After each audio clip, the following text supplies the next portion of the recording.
Hello hello hello. तो जिसका इंतजार हम कब से कर रहे थे कि कब हमारा आईसीआर जेआरएफ एसआर का एग्जाम होगा और कब एनटीए उसका नोटिफिकेशन रिलीज करेगा। तो फाइनली कल यानी कि 8 मई को एनटीए ने नोटिफिकेशन रिलीज कर दिया और हमें बता दिया कि जो हमारी एग्जामिनेशन है वो 4 जुलाई को होने वाली है। लेकिन एग्जामिनेशन देने से पहले जो हमारे लिए सबसे जरूरी चीज है क्या, एप्लीकेशन फॉर्म फिल करना। तो एप्लीकेशन फॉर्म फिलअप की डेट है वो 8 मई से लेकर 7 जून तक रखी गई है। आप 10 और 11 जून को करेक्शन कर सकते हो। उसके अंदर करेक्शन करने की नौबत ना आए उसके लिए हमारे लिए जरूरी है कि हम एप्लीकेशन फॉर्म को अच्छे से फिल करें। और एप्लीकेशन फॉर्म को अच्छे से फिल करने के लिए जो सबसे ज्यादा जरूरी चीज होती है वो होती है डॉक्यूमेंट्स। तो हम इस वीडियो के अंदर चलो समझते हैं कि आपको कौन कौन से डॉक्यूमेंट्स की रिक्वायरमेंट होगी जब आप इस एप्लीकेशन फॉर्म को फिलअप करोगे। देखो, सबसे पहली जरूरी चीज ये ध्यान देना कि जहां पर भी आप एप्लीकेशन फॉर्म फिलअप कराओ किसी भी ई-मित्र से या फिर किसी भी साइबर कैफे से, तो पासवर्ड और जो भी एप्लीकेशन नंबर आपका जनरेट हो वो आपके पास ही होना चाहिए। और जैसे एप्लीकेशन फॉर्म आप फिलअप करा लो उसके बाद में आपको आके पासवर्ड चेंज कर देना। दूसरी जो जरूरी चीज है वो कि इसके अंदर आप जब एप्लीकेशन फॉर्म को फिल करोगे तो जो हमारे डॉक्यूमेंट्स है उसको ध्यान से देख लेना कि कहीं उसमें मिस्टेक तो नहीं है। कुछ क्राइटेरिया होता है हमारे एनटीए का, उसको आपको फॉलो करना है। तो चलिए समझते हैं। सबसे पहले ऑलरेडी आपको डेट बता चुके हैं हम, 4 जुलाई को हमारी एग्जामिनेशन होने वाली है और एडमिट कार्ड कब रिलीज होगा वो सब कुछ आपको बाद में वेबसाइट पे देखने को मिलेगा। ठीक है। तो सबसे पहले हमें चाहिए 10th की मार्कशीट। 10th की मार्कशीट जो है वो उसकी फोटो आपके पास होनी चाहिए। अगर मार्कशीट भी नहीं है तो चलेगा, क्यों? क्योंकि इसको हमें कहीं पे भी अपलोड नहीं करना है। केवल इसकी हमें डिटेल्स की रिक्वायरमेंट होगी कि क्या रोल नंबर थे हमारे 10th क्लास के अंदर, क्या हमारे मार्क्स हमारे आए थे टोटल मार्क्स में से, और कौन से बोर्ड के थ्रू हमने एग्जामिनेशन दिया था। 12th की मार्कशीट भी अगर आपके पास फोटोग्राफ भी होगी तो भी चलेगा, क्योंकि इसकी भी केवल हमें डिटेल्स की रिक्वायरमेंट होगी। देन आपको चाहिए ग्रेजुएशन की मार्कशीट। तो आप बोलोगे सर अभी तो हमारी ग्रेजुएशन की मार्कशीट जो पीडीएफ होती है या जो हमारी डिग्री होती है वो हमें नहीं मिली और हमारे 4th सेमेस्टर का अभी तक रिजल्ट मतलब 8th सेमेस्टर का यानी कि 4th ईयर के 2nd सेमेस्टर का अभी रिजल्ट भी नहीं आया। तो आप टेंशन मत लो, वहां पे हमारे पास एक ऑप्शन होगा। जब आप ये देखोगे तो आप उसके अंदर अपियरिंग फिल कर सकते हो और अपियरिंग फिल करने के बाद में आप ईयर लगा दोगे कि 2026 में मेरी डिग्री होने वाली है और बीएससी कंप्लीट होगी। फिर वो बोर्ड या यूनिवर्सिटी पूछेगा आपको, तो हो सकता है आपकी यूनिवर्सिटी का नाम यहाँ पे आपको नहीं देखने को मिले। तो यहाँ पे आप अदर करके, अदर का ऑप्शन रहेगा यहाँ पे, अदर करके जो अपनी एक यूनिवर्सिटी है उसका नाम आप फिलअप कर सकते हो। तो उसको अच्छे से आप फिल कर देना, उसमें घबराने की जरूरत नहीं है अगर आपको आपकी यूनिवर्सिटी का नाम नहीं देखने को मिले तो। देन उसके बाद में रिजल्ट मोड में आपको लिख देना कि भाई अभी अपियरिंग है तो रिजल्ट आने वाला है, तो वहां पे आपसे रिजल्ट नहीं पूछा जाएगा। इंस्टीट्यूट का आप नाम लिख देना और रोल नंबर अपने लगा देना। ठीक है। देन फोटोग्राफ आपको चाहिए होगी। फोटोग्राफ के अंदर एनटीए ये बोलता है कि व्हाइट बैकग्राउंड पे आपकी फोटो होनी चाहिए और 80% जो आपका चेहरा है वो उसपे दिखाई देना चाहिए। तो कोशिश ये करना है कि आप लेटेस्ट अभी जाके आज ही जाओ और अपनी एक बढ़िया पासपोर्ट साइज फोटोग्राफ खिंचवा लो और जो फोटोग्राफर है उसको बोल दो कि भैया बैकग्राउंड जो है वो व्हाइट रखना, क्योंकि अपन जितना ज्यादा होगा अच्छा होगा कि हम क्राइटेरिया को फॉलो करके चले। ओके। उसकी जो साइज फॉर्मेट होना चाहिए वो जेपीजी फॉर्मेट में होना चाहिए फोटो हमारी। साइज जो है 10 KB से लेकर 200 KB तक चलेगी। तो साइज कई बार क्या होता है हमारी ज्यादा साइज के अंदर आती है हमारी फोटो। तो बहुत सारे हमारे एप्लीकेशंस होते हैं, आप क्रोम पे जाके सर्च करोगे कि यार साइज रिड्यूसर, तो वहां पर आपको देखने को मिल जाएगा। वहां से आप अपनी फोटो को, इमेज को अपलोड कर सकते हो और उसकी साइज को रिड्यूस कर सकते हो। साइज को जो है 10 से लेके 200 KB तक अपने को रखना है। नेक्स्ट है सिग्नेचर। सिग्नेचर भी जेपीजी फॉर्मेट में होना चाहिए 10 से लेके 100 KB तक। और सिग्नेचर जो है या तो ब्लैक या फिर ब्लू इंक के अंदर आपको करना है, आपको रेड या किसी अदर प्रकार की इंक का इस्तेमाल यहाँ पे नहीं करना है।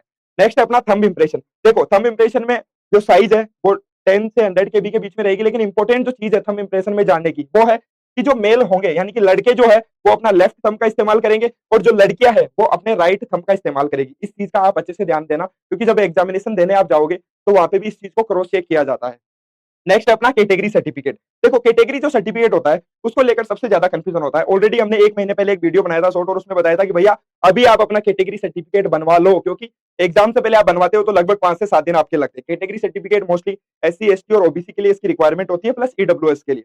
तो इसका जो फॉर्मेट होता है, जैसे आप वहां पे आगे जाओगे कि क्या आपके पास कोई वैलिड सर्टिफिकेट इशू है तो आपको यस कर देना है। यस करने के बाद आपके पास यहाँ पे देखो कैटेगरी जो है वो गवर्नमेंट के द्वारा, तो यहाँ पे आपको यस करना है। कैटेगरी के सर्टिफिकेट नंबर आपसे लिए जाएंगे वहां पे, तो आपसे आपसे ये मांगा जाएगा कि कैटेगरी जो सर्टिफिकेट है वो कब इशू हुई थी, तो इसलिए इशू डेट की भी रिक्वायरमेंट होगी। तो आपके पास सर्टिफिकेट होगा तभी आप इस फॉर्म को फिल कर सकते हो। अभी अभी तक अगर आपने सर्टिफिकेट नहीं बनवाया है तो पहले जाइए और जाके अपना कैटेगरी सर्टिफिकेट बनवा लीजिए। नीचे पूछा जाएगा आपसे कि जो इशुइंग अथॉरिटी है, जैसे आप ये देखोगे मतलब हमारे यहाँ पे जो है वो इस प्रकार का सर्टिफिकेट होता है मोस्टली राजस्थान के अंदर। और सेंट्रल गवर्नमेंट का सर्टिफिकेट बनाना है आपको, स्टेट गवर्नमेंट का सर्टिफिकेट नहीं वैलिड होगा। तो उसके अंदर आप नीचे देखोगे तो नीचे लिखा हुआ आएगा कि भाई सिग्नेचर जो है वो digitally sign by Dilip Singh. तो यहाँ पे आपको क्या मेंशन करना है, दिलीप सिंह नाम मेंशन करना होगा। क्या हो सकता है कोई दूसरी अथॉरिटी हो जिससे भी आप अपना सर्टिफिकेट बनवा रहे हो, उसका नाम आपको यहाँ पे मेंशन करना होगा। दूसरी चीज है कि मैंने अभी तक सर्टिफिकेट नहीं बनाया लेकिन मैंने अप्लाई कर दिया है, उस केस के अंदर भी आपको जो रिसिप्ट नंबर आता है, आपको रिसिप्ट मिलती है, वो रिसिप्ट नंबर यहाँ पे आपको मेंशन करना होगा। आपने कब अप्लाई किया होगा वो डेट यहाँ पे मेंशन करनी होगी और फिर वहां पे अथॉरिटी का नाम आपको मेंशन करना होगा कि कहाँ पे आपने सर्टिफिकेट को अप्लाई किया। तो मैं तो आपको यही बोलूंगा कि भैया अभी हमारे पास टाइम है, तो बेटर होगा कि आप अपना सर्टिफिकेट अभी बनवा लो। सर्टिफिकेट की जो साइज है वो आपको पीडीएफ फॉर्मेट में अपलोड करना है। 50 से लेकर 300 केबी तक की जो फाइल है वो आप अपलोड कर सकते हो, ठीक है।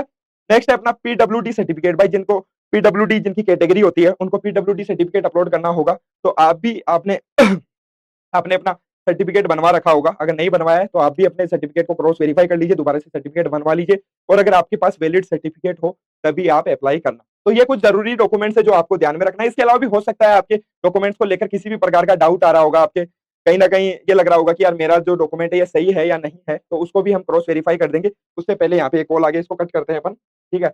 वरना के भी साइड सर्टिफिकेट में कोई इशू आ रहा होगा, बट उसको हम सोल्व आउट बाद में करेंगे। देखो यहाँ पे जब एनटीए ने जो अभी डॉक्यूमेंट्स रिलीज किया है उसको अगर अपन देखते हैं ना, तो यहाँ पे सर्टिफिकेट के फॉर्मेट भी दिए, जिसमें कास्ट सर्टिफिकेट एससी और एसटी के लिए ये पर्टिकुलर फॉर्मेट है और ओबीसी के लिए ये फॉर्मेट दिया गया है। वैसे तो डायरेक्टली जो अगर आप किसी भी इमितर या अपने साइबर कैफे पे जाओगे तो उनके पास अपना जो स्टेट होता है वो डायरेक्टली अप्लाई कर देते हैं सर्टिफिकेट के लिए। लेकिन अगर नहीं होता है ऐसा आपकी स्टेट के अंदर कुछ भी ऐसा, तो आप एनटीए से ये जो फॉर्मेट है उसका प्रिंट आउट निकलवा सकते हो और उसको गेजेटेड जो हमारा 50 या 100 रुपए का जो भी नोट आता है उससे आप प्रिंट करके वहां से जो जो बोला गया है यहाँ पे कि अथॉरिटीज का नाम दिया गया, आप डीएम से यानी कि जो हमारा कलेक्टर होता है उससे आप यहाँ पे साइन करवा सकते हो। यहाँ पे रेवेन्यू ऑफिसर होता है, नॉट बिलो रैंक ऑफ तहसीलदार, तहसीलदार से जो है आपकी जो तहसील है उसपे जो तहसीलदार बैठता है उसके अगर आप सिग्नेचर ले लोगे तो वो भी आपका जो सर्टिफिकेट है वो वैलिड माना जाएगा। ओके। अगर इसके अलावा जैसे आप एप्लीकेशन फॉर्म फिल करने जाओगे तो हो सकता है आपको छोटी-छोटी चीज़ों में कई प्रकार की दिक्कत आए, तो उसके लिए हम कंप्लीट वीडियो लेकर आने वाले हैं। वो वीडियो देखने के बाद में ही आप अपने एप्लीकेशन फॉर्म फिल करना, अदरवाइज़ हो सकता है आपकी कोई मिस्टेक हो जाए और बाद में जब आप एग्ज़ाम देने जाओ तो वहाँ पे आपको एग्ज़ाम हॉल में ना बैठने दिया जाए, ठीक है? तो इन चीज़ों का आप ध्यान रखना। इसके अलावा हम एक व्हाट्सएप ग्रुप क्रिएट कर रहे हैं particularly for the ICR JRF SR 2026 aspirants, ताकि आपको केवल एप्लीकेशन फॉर्म फिल करने में नहीं, कल को किसी भी प्रकार की कोई प्रॉब्लम आती है तो हम एक जगह नोटिफाई आपको कर सके। तो उसका जो लिंक है वो आपको कमेंट सेक्शन में मिल जाएगा, आप वहां से ज्वाइन कर लीजिए, हमारे साथ जुड़ जाइए। जो भी अपडेट्स होंगे छोटे मोटे, चाहे सर्टिफिकेट से रिलेटेड हो या किसी भी प्रकार का जो नोटिफिकेशन आएगा वो हम एक जगह आपको नोटिफाई कर पाएंगे, तो आप ज्वाइन कर लीजिए। बाकी जो एप्लीकेशन फॉर्म फिल कैसे करना है स्टेप बाय स्टेप कंप्लीट हम बताने वाले हैं, वो वीडियो भी आपको जल्दी ही आईआरआई वाला पे देखने को मिलेगा। जो पहली बार आईआरआई वाला चैनल पे आए वो सब्सक्राइब कर लीजिए, क्योंकि ये जर्नी यहीं पे स्टार्ट नहीं होती है। अभी तो हम आपकी आईसीआर जेआरएफ एसआरएफ की तैयारी को लास्ट में जो फाइनल टच है, जो कि आप लोगों के लिए इंपॉर्टेंट है, रिवीजन, वो क्लासेज हम स्टार्ट करने वाले हैं। जल्दी ही यूट्यूब पर लाइव होगी सभी सेशन सभी सब्जेक्ट के लिए। दूसरी इंपॉर्टेंट चीज कि काउंसलिंग के अंदर आपको कई प्रकार के इश्यूज आएंगे बाद में, तो आप अगर आज ग्रुप ज्वाइन कर लोगे तो आपके लिए इजी रहेगा कि जो इन्फॉर्मेशन है वो आपको टाइमली और प्रेसाइजली मिल पाए। ओके, तो मिलते हैं नेक्स्ट वीडियो के अंदर, जिसके अंदर अपन बातचीत करेंगे कि एप्लीकेशन फॉर्म को किस प्रकार से फिल करें।